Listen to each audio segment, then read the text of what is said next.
Naaresto ng mga tauhan ng Bugalyon Police Station, RIU-1 at Payatas Bagong Silang Police Station 13 ang isang lalaki na may warrant of arrest sa kasong qualified theft sa isinagawang operasyon sa Barangay Salasa, Bugalyon, Pangasinan noong November 26, 2025. Kinilala ang suspect na si Elias Bico, 40 anyos, tubong Naik, Cavite at kasalukuyang naninirahan sa Barangay Umanday, Bugalyon, Pangasinan. Ang pag-aresto ay base sa Nobel Warrant na inisyu ng Regional Trial Court, Branch 306, Quezon City.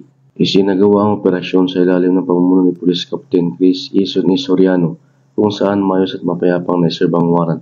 Ipinabatid sa akusado ang kanyang mga karapatan, kabilang anti-torture warning law, at ang buong proseso ay tinala gamit ang dalawang recording device. Matapos ang pag-aresto, dinala si Bico sa Rizio, Bugalyon para sa medical na eksaminasyon bago ito over sa Payatas Bagong Silang Police Station 13, QCPD, para sa tamang disposisyon. Mula dito sa Picadillo, Ilocos Region, ako po ang inyong Police News Network Correspondent, Patrolman Dennis Carenal, alagad ng batas, tagataguyod ng Balitang Pulis.